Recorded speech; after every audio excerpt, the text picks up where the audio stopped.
Okay, so you're ready to open up your own practice. You either graduated from school and you're going out on your own, or you've worked for a practice or a company for a while, and now you're ready to start your own thing.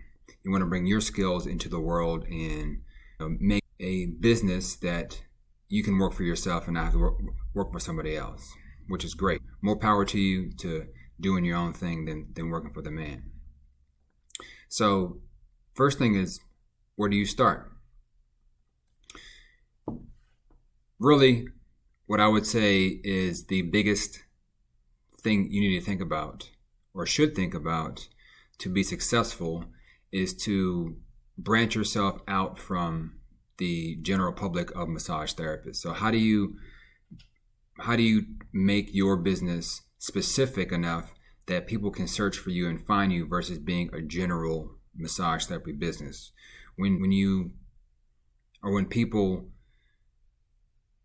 go online and Google massage therapy, a lot of times they'll pop up in a local search of people close to them, and it'll say massage therapy, and on the website you'll have a list of therapeutics, Swedish, deep tissue, prenatal. It's just like a whole list of all of the modalities that you've learned in school or you've learned on your own. But it's hard to delineate between who do I choose. Typically people choose somebody that's closer to them. People's prices are lower, not too low, but kind of like lower than their competition. So usually there's a number range involved and a range of distance from their house or their work. So in order to charge a premium price and have people drive farther than they would normally, the better you can specify your target market, your client or patient who you're going to serve, it's going to be much easier for you to grow faster, to market easier, and to have people have word of mouth and say, this person is the person to go to for prenatal. This person works with moms, with new moms, or this person works with veterans that are male, or whatever, like the more specific, the better. So ideally, this video is finding your target market. Okay. Before you look into a location, it's figuring out, is that location the best place to be? Not just looking at, is it in a busy area? Is it close to your house? Is it in an area that is a big city? So we have to really look at your target market to build the practice around your ideal customer. So if you had a perfect customer, or let's say a busload of perfect customers, and they were standing in an empty parking lot, you want to build your practice so that they can see your business sign and say, you know what, I want to go into that practice. I want to get that special massage and special therapy.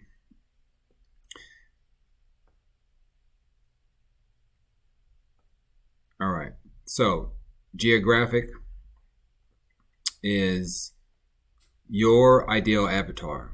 So first, remember, thinking about your avatar. Is your avatar going to be prenatal? Is it going to be sports? Is it going to be medical massage, Swedish?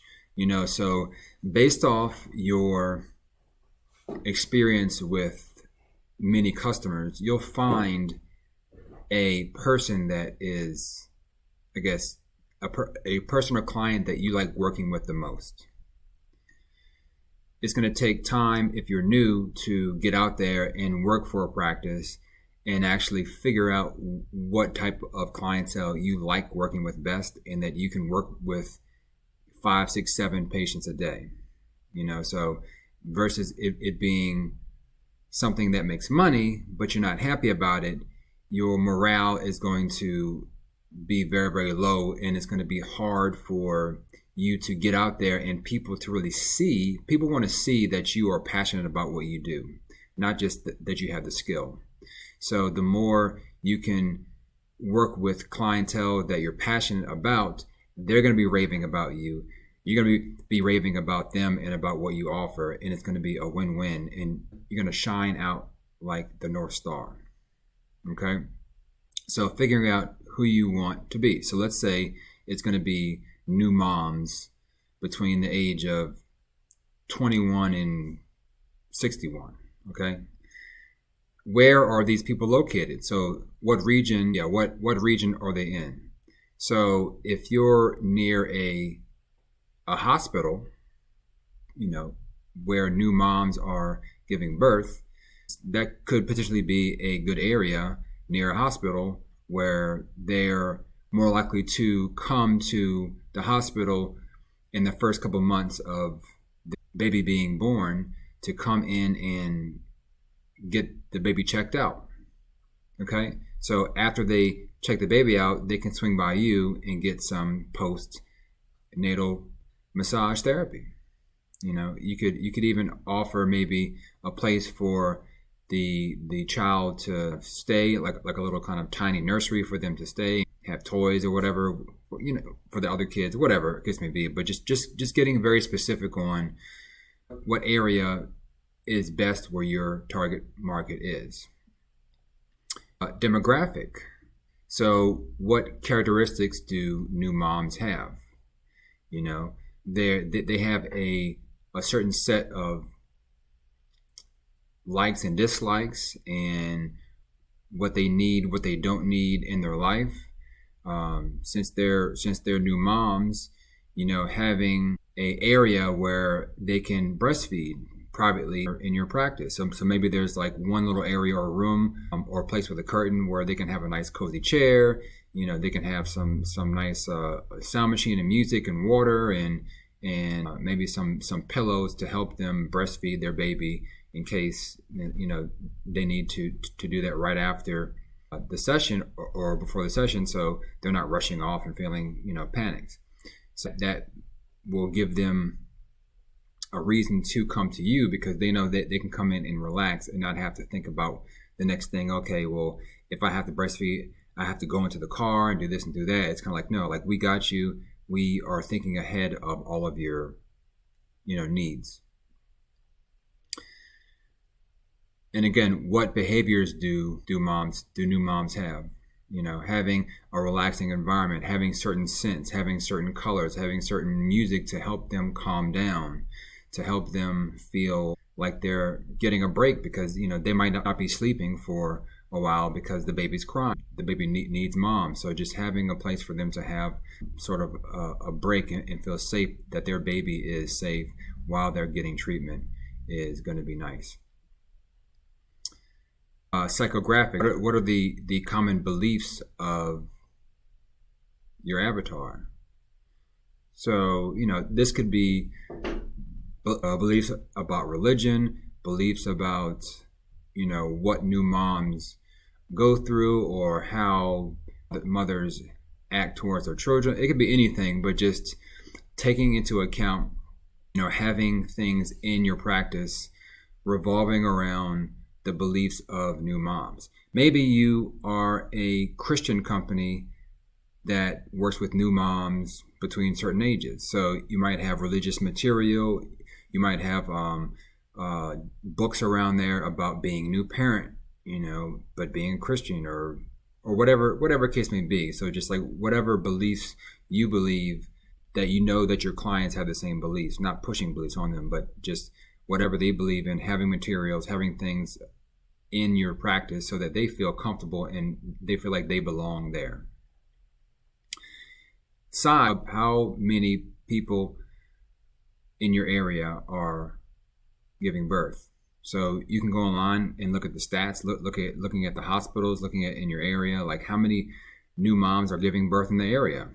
If it's an area of town where there's a bigger hospital and there's more births, and there's more new moms living in that area, maybe that's a place for you to go to open your practice, because that's going to be a larger target market, and people will have to drive less than being somewhere maybe in the country where there's less moms available. So what is the growth potential? If you work with every mom in the city, is your practice going to be able to grow? Are there more new moms available for you to take versus if you had a very specific thing of like, I work with geriatrics that have a size 32 waist and a 15 shoe, like, like that demographic is going to be probably small, and you can only serve a handful of clients.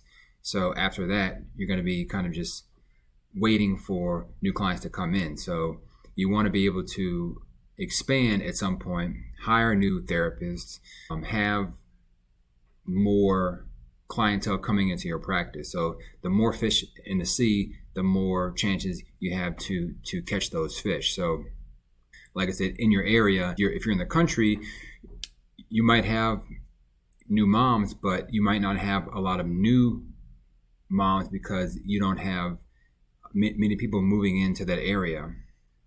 Versus in the city, in the suburbs, you might have new condominiums coming up and people coming from different states and buying houses or renting homes.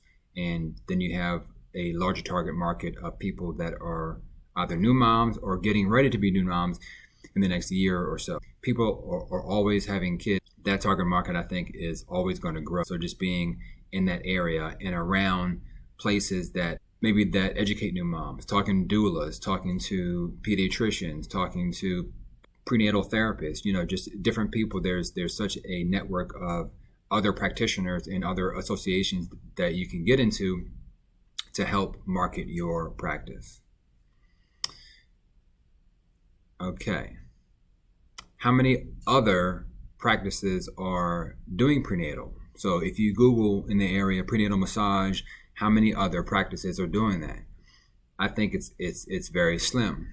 A lot of practices I see are just either doing, Swedish or just general massage therapy, therapeutic massage. There's so many people that just say therapeutic massage and they have a whole menu of stuff, but they're not very specific. So, it's not going to be super enticing to come to them unless you have had some word of mouth or you have some reason to go to that person instead of shopping around. So if there's not a lot of people in your area, great. You can be the only prenatal therapist in that area. And then whenever somebody Googles, you're the person to go to. So you're getting all the traffic. Okay. What is the risk of serving this population? So being successful in this segment is pretty high. Because like I said, there's always new moms. There's always people getting pregnant. There's always people thinking about getting pregnant. So there's always going to be new moms available for you to work with. The more you get into this population in the community, the more reviews you're going to get, the more word of mouth you're going to get of like you're the person to go to when a mom has had a baby.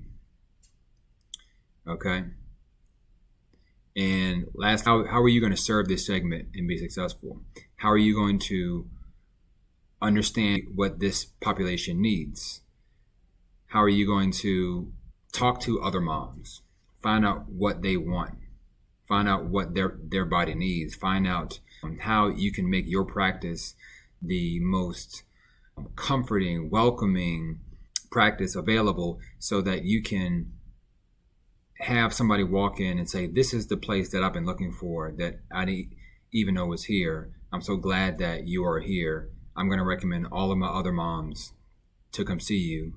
And not only is this a welcoming place, your attitude is great. You're so passionate about helping new moms. You're so knowledgeable about what they need, about how massage can help our body recover. So it's kind of like education. You're giving great service. Your personality is the biggest thing, because you're even if 1,000 people did what you did, your personality is going to be what sets you apart from the other person. There's only one you. You are very unique. You have your own way of touching, way of speaking, way of moving, way of everything you do. So people are going to be drawn to you as an individual. So don't let the market being saturated deter you from doing your own thing, because it's not about really about what you do, it's about how you do it, and that's based off you as an individual.